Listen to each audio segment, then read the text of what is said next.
Good evening and welcome.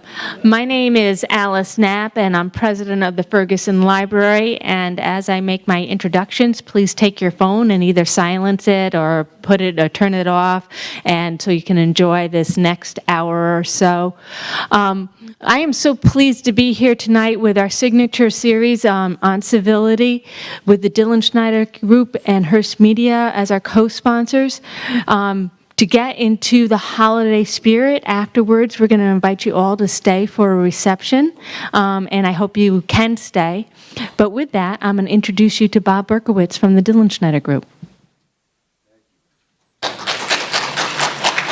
Thank you, and good evening. Before we introduce Grace, I just wanted to say about some upcoming events that we have in our Civility series. We're taking December off because of the holidays. We'll be back in January with Jean Dottle. Jean has written a very interesting, thought-provoking, some might say controversial book about race relations in our country, and that certainly is an area we could all use a good deal of civility, and I'm sure you would agree on that. In the future, we'll be having Marvin Scott, who has been at Channel 11 WPIX for 50 years, which I used to be in media. It's like dog years. It's like forever. Marvin will be talking about civility in the media, which, again, is an area we could all use some help in as well. Also in the future, we're having a very interesting doctor who one of his patients was the great Joe DiMaggio, so we'll have some insights in probably the greatest baseball player ever to play the game. Grace Cho is founder and CEO of Orange Genius. Now, she has a very simple yet powerful mission to get rid of the concept of the starving artist. Grace has taken her extensive and successful career in the financial services area, combined that with her passion as a painter, and created a platform of advanced connectivity and up-to-date technology. Their goal is for artists to have a place where they can display their work for gallery owners, collectors, corporations, anybody who's interested in the world of art. And by the way, it's vice versa as well. If you're a gallery owner or a collector and you want to go to a place where you can see some really terrific artists, Orange Genius is another option for you, and a really good one. Grace, who I mentioned is an artist herself, came up with the concept for Orange Genius after she tried to sell one of her paintings and realized how fractured and disconnected the art world is. Now, if she, as somebody who's been very, very successful in the business world, if she had a hard time figuring it out, well, others who aren't nearly as in depth with that knowledge as she was, it would be very challenging indeed. Grace has a tremendous story to tell, especially for those of you who have an interest to art, and I know many of you in this audience do. You'll find her talk fascinating and inspiring. So without any delay, please welcome Grace Cho.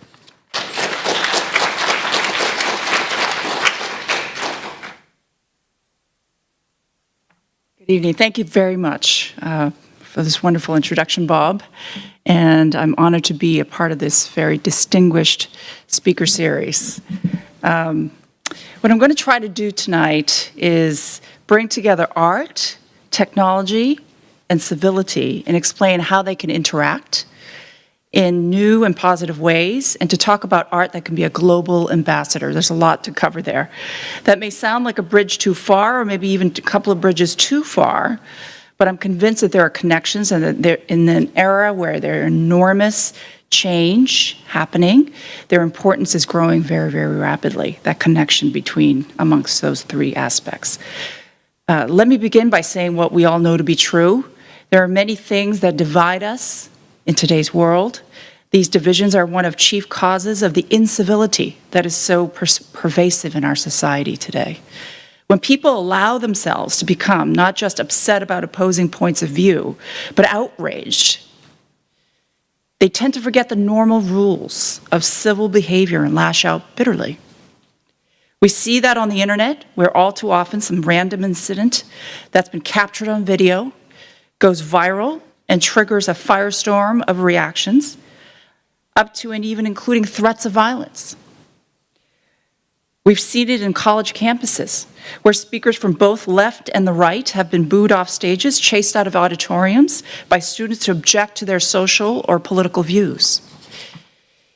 The world of technology in which I've spent a lot of time in my career has its share of incivility, in particular discrimination and sexual harassment aimed at women. Silicon Valley is a hotbed of a lot more than technological innovation. The Harvey Weinstein scandal has put a spotlight on the long-running exploitation of women in the entertainment world. So the question is, how do we counteract all these different kinds of awful behavior?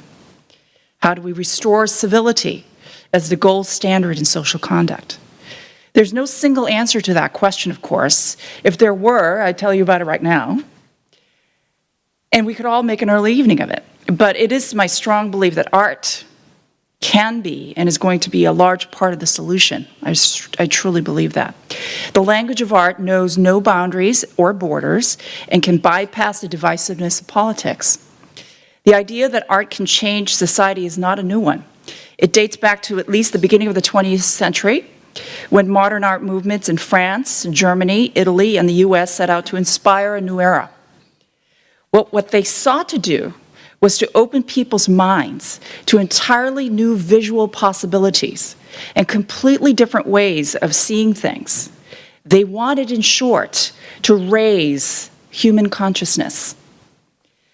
There were futurists in Italy, expressionists in Germany, and the fauves in France.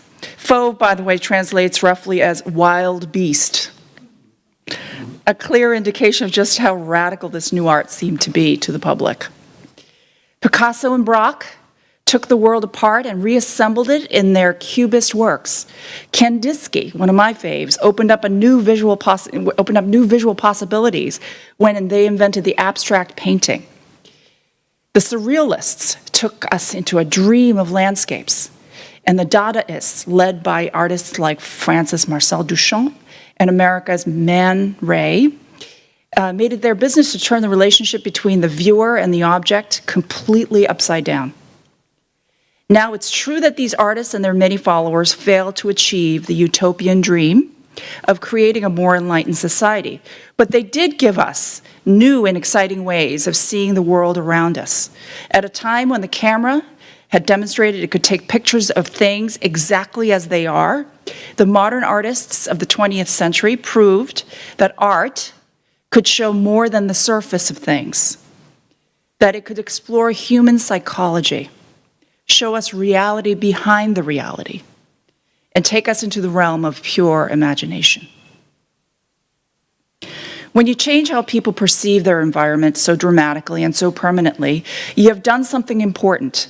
You have made a great contribution. So we know that art can have a powerful impact on society. Now, today we are in an era where art is undergoing sweeping changes because of technology.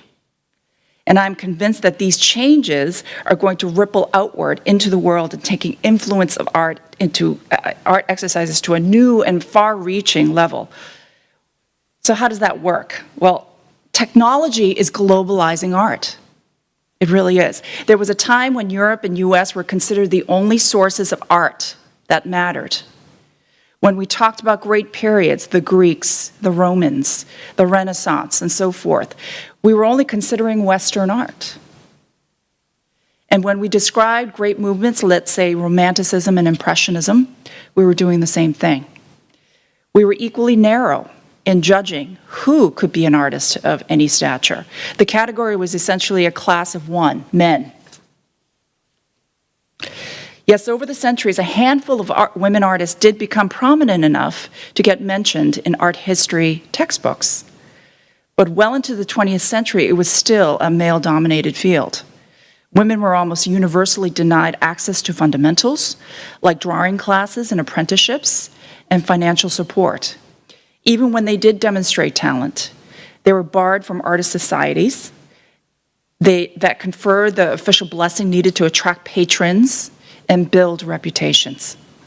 Now, however, art is being globalized today. It is no longer narrowly defined in terms of style, geography, or yes, gender. It is no longer the province of just the 1%. More and more, it is something that is a universal audience, the masses, if you like. When technology brings us art from around the world, it creates new, more dynamic markets. People are beginning to open their eyes, their wallets, to different kinds of art and different modes of expression. Think of the growing interest of the art of Latin America, which until recently has been largely ignored by major museums, galleries, and patrons. Think of the street art that England's Banksy has helped popularize, and that technology has made visually accessible to us all. Think of the digital art that technology both enables and makes entirely to new, makes them available to new audiences. Even figurative art, which has been out of favor for decades, is making a comeback, thanks to new market technology that the technology is creating in terms of new markets. Having said that, I should add that there's no longer one single dominating movement that is the equivalent of, let's say, the abstract impressionism of pop art of a few decades ago. Now, there are multiple movements from different sources, confusing for some, no doubt, but also exciting and stimulating for many. Unfortunately, despite these advances, gender inequality is still there and has yet to be achieved, the equality piece. In fact, it remains some distance off. According to the National Museum of Women in the Arts, for example, only 30% of artists represented by commercial galleries are women today. It's staggering, 30%. Seen in historical context, though, there have been significant improvements. And as technology continues to open new pathways, I believe women artists will gain more stature and recognition that have been so long withheld from them. It's not just women who are affected either, because today's market makers, the creators, the trendsetters, the buyers, from all parts of the globe, are so diverse themselves, there is an expanding definition, not only of art, but who qualifies as an artist? That's a question I get asked all the time. This new level of acceptance means that not only gender, but also race, nationality, age, and economic status are no longer the great barriers to entry into art markets that once were. If all the claims I'm making for the way technology is revolutionizing art seem to be far-fetched, let me pause for a moment to point out two that have been intertwined. They are not different or disconnected, according to history. One of the great technological developments of the Renaissance, for example, was the introduction of the oil paint. It changed what artists could achieve and what viewers expect from them forever. Vermeer's mastery of light and shadow was enhanced by his use of an invention called a camera obscura, the forerunner of the modern photography. Lead pencils were developed during 1600s. It was only when technology allowed the mass production of fine point pencils that 19th century artists had the perfect tool to superbly detailed drawings. And the Impressionists were able to create their wonderful sunlit outdoor paintings thanks to yet another breakthrough, oil paint in tubes. Before that, almost all landscapes had to be done in studios, where artists could grind their powders and mix their paints. The new technology allowed Monet and his colleagues to take their easels and paints anywhere, and they wanted to go and create a finished work on the spot in natural light. And the beat goes on. Today's technology is developing entirely new ways to paint, sculpt, and design. It is introducing new materials, new ways of treating old materials. Some artists, for example, I've seen plenty in New York, they're shrinking paper fibers and gluing them down on paper, on canvas, boards, or other surfaces to create new kinds of images, add new dimension to the visual experience. In yet another fascinating development, MIT, which of course is best known for its world-class science, math, and engineering classes, also has classes that blend art and technology for a variety of purposes. It's one of the best fine art schools in the world, if you can believe it, like architectural design, robotics. Just as with every major innovation in history, however, the modern marriage of art and technology creates some unexpected challenges and raises many perplexing questions. To cite one of those questions, people are beginning to ask whether robots equipped with artificial intelligence can make paintings. A lot of our editorials around this topic. If all we're talking about is paint being applied to canvas, then presumably the answer is yes, robots can do that. But but is it art? One response is that it all depends on what you mean by art. But the trouble there is that no one has ever come up with a satisfactory definition of art, in my opinion. It's one of those, I can't explain it, I just know when I see it things. So now if we have things that were made by robots with artificial intelligence, it increases the degree of difficulty. But that's all right, because it's doing exactly what art is supposed to do, provoke us to think harder about what makes us human and what creativity is all about. But even when we can't define art, I can tell you what my concept of artist is. Broadly speaking, it's anyone who creates something and wants to have his or her mark on it. From painting to writing, and believe it or not, even STEM research. I've talked to STEM researchers about this concept. They seem surprising at first, but remember, we're in an era now where the old boundaries are vanishing and new categories are springing up. It is enormously important in becoming identified as a contemporary artist to showcase oneself as a professional in the creative industry. It's not really new. Artists like Michelangelo and Picasso were geniuses, not only in creating art, but also in promoting themselves. It's a very competitive business. So at Orange Genius, which is the company I founded, we focus on the visual artists. They include fine artists, sculptors, graphic artists, photographers, fine arts, commercial design, etc. But we advise the artists to work, that we work with, to create an inventory of art. And we serve them and support them in a couple of ways, to provide them with tools and support them with knowledge, so they can be promoting themselves properly, have the right insights, etc., to have that well-rounded aspect as they are an artist. To curate their work, record the details. We convince them the value of creating multiple portfolios with different audiences. We call that the dynamic portfolio function in our space. There's also a multimedia aspect. Today's world, you kind of can't avoid it. You have to be comfortable with technology. You don't have to love it, but we show you how. So they have videos and online assets and things like that. I want to conclude by telling you a very personal point of view, why I find this also fascinating and important, and bring the conversation back to the core issue of art and technology and civility. I was hooked to art at a very early age. As a young kid of immigrant parents living in a tiny little apartment, I still remember the joy I felt when I discovered that line and color could create an entire universe on a blank sheet of paper. I could go anywhere. The business I'm in now is just what I always wanted to do when I grew up. It is my profession now, yes, but as important, it is a constant reminder of my youth and the excitement of discovery. I never want to lose that excitement.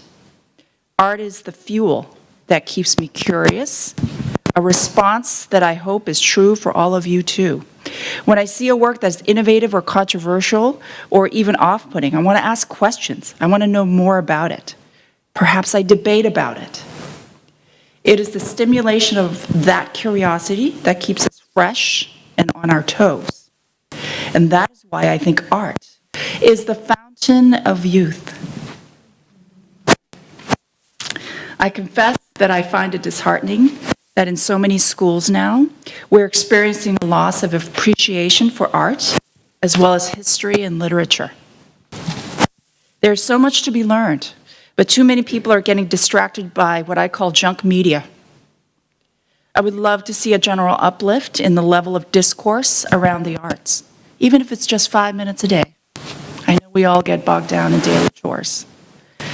We must never forget the power that art has to change our perceptions, our self-image, the way we see ourselves in relationship to the world, how we debate properly. When it does that, literally it raises human consciousness, in my opinion. And now today, technology has the ability to enhance that power in a multitude of ways. It globalizes art. It opens it up to many, many groups instead of just the exclusive. It welcomes art from all regions of the world, Geography is no longer a limited factor. It starts new levels of dialogue and conversation. It opens doors to new styles and to new kinds of artists, regardless of gender, race, nationality, age, or background, and brings them together. It is creating new audiences for art, giving a universal appeal to something that was once considered for the upper crust only, for the masses. As the marriage of art and technology brings about all these exciting changes, I firmly believe it can help foster a global society that shares more of a common culture than any other time in history. And ideally, as these shared values and interests take root, it can be more civil society. Not to overstate the case too much, but in a world full of discord, art can serve as a grand unifier. It can even serve, as I said, as the fountain of youth, and who doesn't want that? Thank you for listening. I can take a few questions now.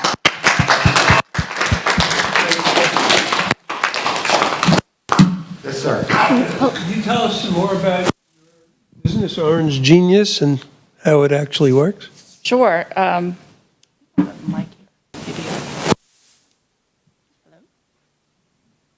Hello? Oh, hello. Orange Genius was built with great care. I had researched it over 3 years while I was in another job. And it started with a very unsexy situation. It was a registry concept, the protection of our creators' works. I actually started with music and all forms of art, but I decided to hone in on visual arts. Around that core principle, where when you create something, you have to sort of record the ownership record and all the contributors. I realized after hundreds and hundreds of interviews of artists and companies and organizations and schools, they needed also support in forming an ecosystem of infrastructure to be able to connect, to showcase their work, and also showcase the artist. So important. Because 9 times out of 10 in all these apps that build up these days, you know, I could name probably 200 of them, which I've studied them all. You focus in on the artwork, and it's as if you're staring at, this is the analogy I always use, you could stare at a Van Gogh and not know who that painting was painted by Van Gogh, right? So I really wanted to showcase the artist and their story, their statement, their background, the toil that went into that piece, and help them create that story around that piece. So around that, there are a lot of features and functions to help them in the business of art. The business side is not something, the other analogy I like to use is artists don't like business. It's like going to the dentist. You know you got to go there, but you don't enjoy it. So I try to make it as painless as possible so that it's intuitive and you can take care of all the wonderful things. Ultimately, the philosophy is put the control back in the artist's hands. So that message seems to resonate quite a bit. The other great mission of ours is to educate.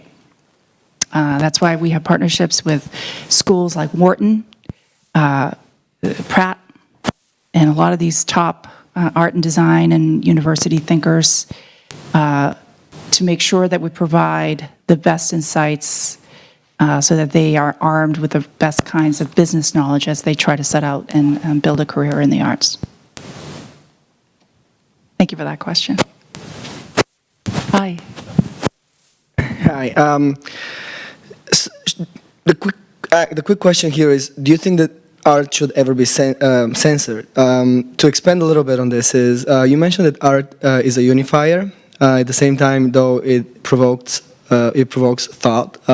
It starts conversations. It starts debate, and by definition, debate is not something that people go into being unified in an opinion. We've seen, especially lately, so many politically incorrect, perceived pieces of art here and there. Some people call for that piece or another piece to be taken down or removed or otherwise censored. I'm sure that in your business you've seen a lot of artwork, music, anything, mainly, of course, display pieces that might not be necessarily something that you might want to carry. Where do you put the line? Do you think that art should ever be censored? And where do you, if yes, then where do you put the line in such a censorship? It's an excellent question, and we as a team have discussed this extensively. On the platform, we do not censor because art is art, and who am I to judge one is not worthy of that. We do have filters so that the viewer can decide what they want to see and what they don't want to see. But art is not censored. At the same time, there are needs for juries when it comes to certain targets. So, for example, galleries have a specific view on what kind of art they're looking for based on sellability, their target audience, the buyers, etc., as opposed to another gallery. So juries are important. They get to define what art is relevant for that particular organization, but we as a platform do not censor. Great question, thank you. Thanks, Alice. Does the website allow the viewers to rate the artists? Kind of like a TripAdvisor type of thing? Oh, what do you think? Should we? I don't know. I mean, It's a tough question, right? is there, I guess maybe the next question would be, is there a dialogue between the viewer and the artist? Do they? Yes, there's increasing need for that. Yeah, to get a little feedback. Sometimes these forums can be tough to manage because people are not always, you do have to monitor them very closely. However, artists want the feedback, they crave it. So we start with 2 or 3 features and we have plans to add additional. And again, in that situation, we want to give the artist choices as to how they want to receive that feedback.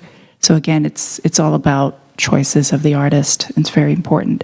When we work with organizations, it's the exact same thing. Oftentimes these tech companies, I'll take myself out of art for a second. When I used to work with tech companies in financial services, they'll ask a company, if you're doing a contract, what features do you want? There's this whole customization thing, right, that happens.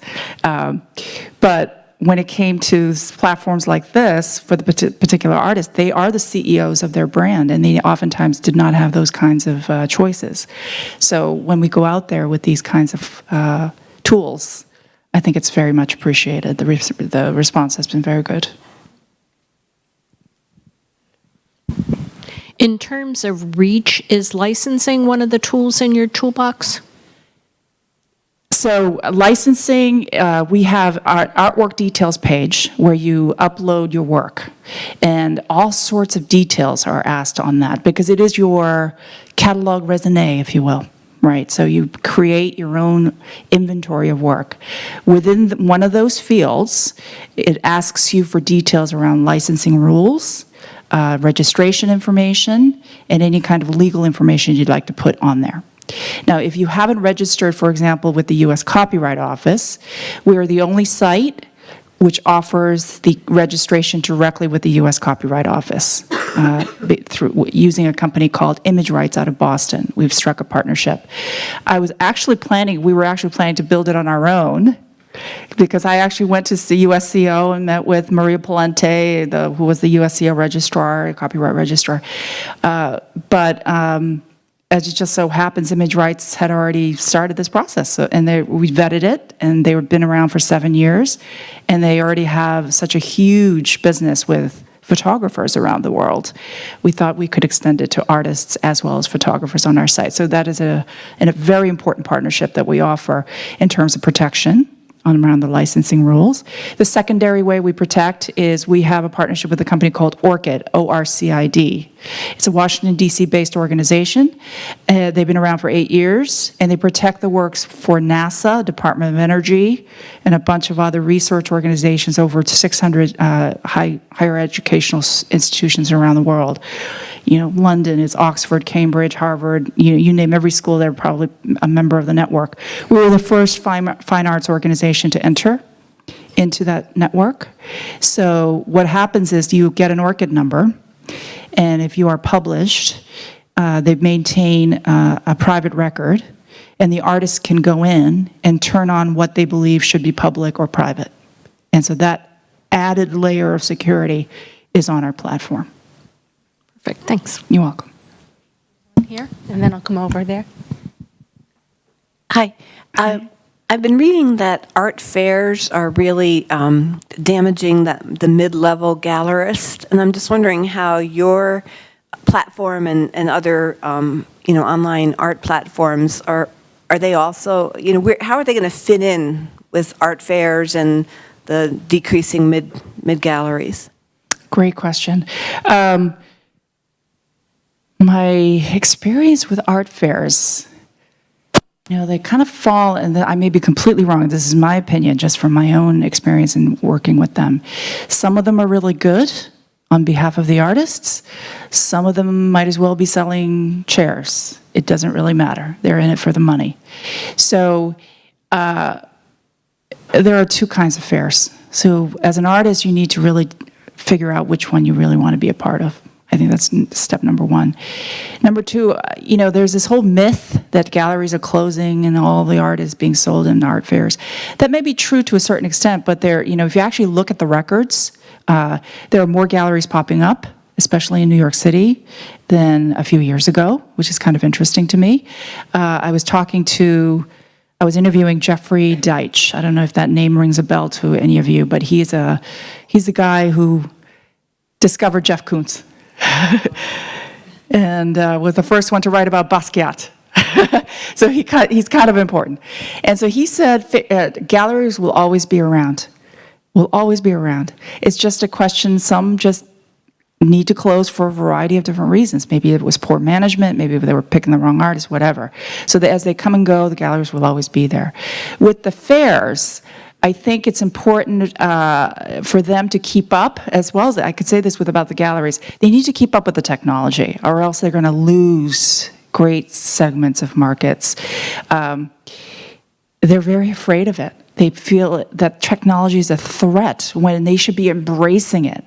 I have had this conversation where, you have a certain group of art buyers that are aging.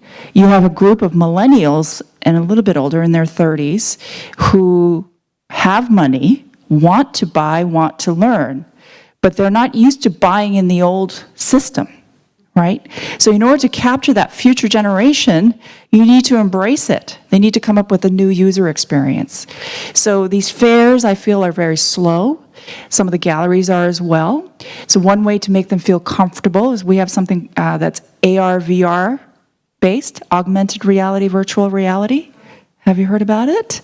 They put those goofy glasses on. So we'll film an exhibit or a fair, and especially when you put the glasses on, you don't have to have the glasses, and you could have it on your PC or your iPad. But you can swish around an exhibit and go right up close to a painting. You can see the strokes. So we have that ability to film it. But then I'm very proud of this fact, we're the only one in the world who can actually click on the painting in the video, and it'll take you to the page on the platform with the details of that painting. So it could be pointed to the artist, it could be pointed to the artwork, it could be pointed to the portfolio, you could do lots of different things with it. Think about the future. Now, I think about the way we can give back. The people who can't travel, the elderly, the handicapped. My goal is to film every art place in the world, have that be available so that you can experience that, because it's as if you're right there. And I'd like to do that as soon as possible and start building that a library. But on the commercial side, the exhibit, I'll give you an example. We filmed a very famous Brazilian artist in New York. She wasn't even there. We filmed it, we showed it. That film is now traveling all over the world, and she's selling. So she's using that as a primary vehicle. She doesn't have to pack up her art. She doesn't have to worry about insurance and all that stuff. So it's an incredible way to sell. And if you are represented by a gallery, we'll point it to the gallery. If you want to sell it by a fair, we'll point it to the fair. So this is why I think they need to embrace it. Some are very good with it, some are a little late. Thank you. It sounds like you're doing some really exciting things. But what is the best way that you promote and educate artists to reach their maximum?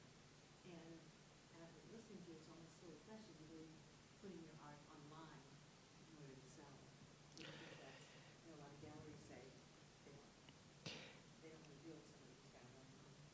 I think you have to do it online. Who doesn't have an email address now? Who doesn't have, it's like saying, we used to go to Shakespearean theater. Why do we need television? That's the analogy I often use. If we had horse-drawn carriages, why do we need a car? It's just technology is a part of our lives today. So as artists, every other industry is on it. Why not the artist, right? So even if you hate it, you got to build a presence. And you don't have to do those fancy websites either. I can't figure those out. I tried Wix, I couldn't figure it out. So this was made, if I can do it, anybody can do it. That was part of the goal. It's very intuitive, you upload it and then you have that. To reach your maximum audience, I know of artists who have really switched over to supplementing their personal databases and their fans with this online tool. So they could reach broader audiences beyond their geographic list. In addition to that, I'm very proud of the fact that we have a team, for example, our CTO is kind of a brilliant guy. He's a 15-year veteran of Morgan Stanley as a CTO, but he's one of those rare guys who can think high level, but also roll up his sleeves and code all weekend. So he's used to dealing with people's money. Very, very important. And he has an incredible way of indexing and getting you seen as the first name as what we call SEO strategy, search engine optimization, on the web, so that when they punch your name in, you become first instead of the 10th name showing up. So there are a lot of interesting algorithms that are working behind the scenes as part of being on the platform. And last but not least, we've been approached by Google to be part of their secret project. I don't know what this is. I'm kind of scared. But they have access to all this information, and they found us, and they want to help us with even further on those efforts. So I'll let you know. Stay tuned. That could be quite powerful for us. Thank you for that conversation. Yes. Hi. You mentioned about the reduction in budgets in the education system for art. Yes. And art classes. And you talked about your partnering with the universities. Yes. Have you thought at all about partnering with the K-12 programs where you can allow young artists to be able to display and to be able to be inspired by what this world can offer to them? Thank you for that question. This is so important to me. As a kid, 10-year-old, all I needed was a pad of paper and colored pencils. And it's been my savior all my life, and I'd like to give back. One of our true commitments of building this company is to give back. So when we work with a company or a university, we have a variety of ways to give back. One is we form scholarships with the school. We form reserve funds to fund grants and foundations. For example, there's an art insurance company out of Ohio, and both of us are, through our revenues, will be funding a scholarship to give to inner cities in Chicago for high school and junior high kids. So every organization that we work with, it's very interesting. There are different ways to give back, and it's a standard part of our agreement and our discussion with them. So I can tell you very, just from a personal example, like years ago when I was working at GE, one of the things I saw was Tom's Buy One, Give One program, and I thought, wow, that's so cool. I would love to do that. So years later, I'm just very blessed to be able to to try to do something like that with each of these schools. So in the case of an individual school, sometimes they want us to give back for students who may not have the money to afford their books, so we'll give back in the form of scholarships. In other cases, we'll form a separate reserve to fund other students. Wharton itself has a K through 12 program globally, so there's a number of things we're doing with them as well. Great question, thank you. Yes. I have a question. I have the mic. I feel like I'm the leader now. I have a two-part question. So how do you find and vet the artists? And how do you find your collectors? The artists, two ways. First and foremost, the current way is we work with organizations that aggregate artists through art societies, schools, people who belong in particular organizations. So, for example, there are a number of nonprofit organizations, graduates and alumni of schools. That's been the way for us to find talent at the moment. The second way, which we're going to be launching into very aggressively with the help of Google and other tools like this, we'll be going direct marketing as well through the web, and we'll find ways to find artists, and hopefully our messages resonate. There's a lot of noise out there. But if we could get artists to try us, there's a free account, right? You get like almost all the functions for free. Just join and try out. And if there are other things that you want to eventually upgrade to, that's great. But if you wanted to join and stay there for free forever, that's fine with me. So that's one way. That's another way. Direct marketing is important.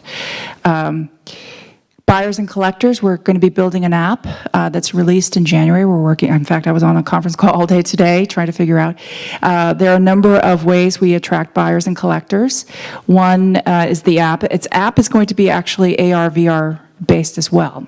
So the more we upload artists and their art on the platform, this app is going to be really great because you take a picture of a living room wall, and you can slide over a picture and imagine proportionally exactly what that picture could look like, or that sculpture on your table.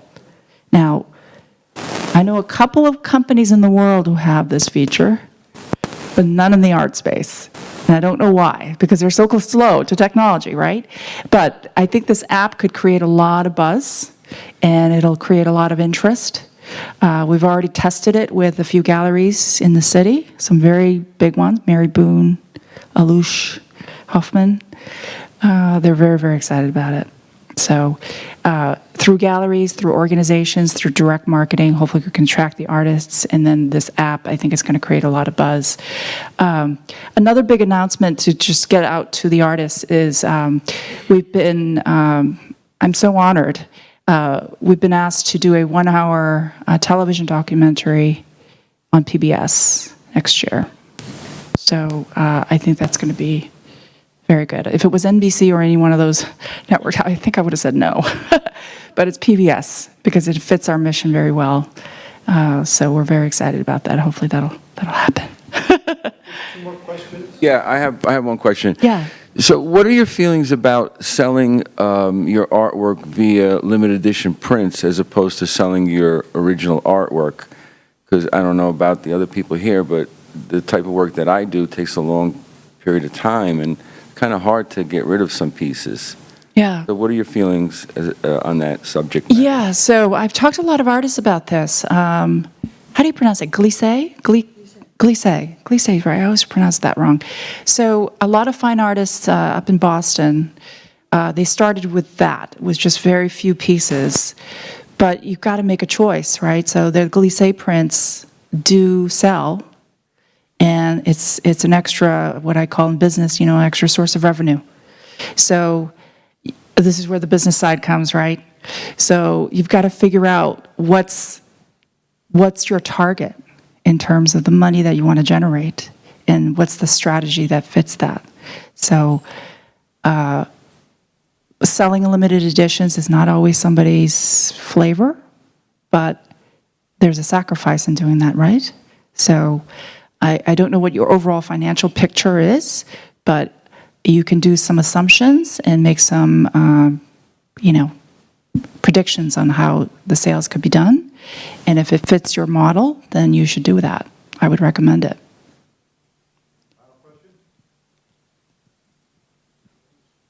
Grace, thank you. Thank you very much. Thank you very much. There'll be some refreshments in the back of the room there. Please enjoy yourself, and thank you so much for coming.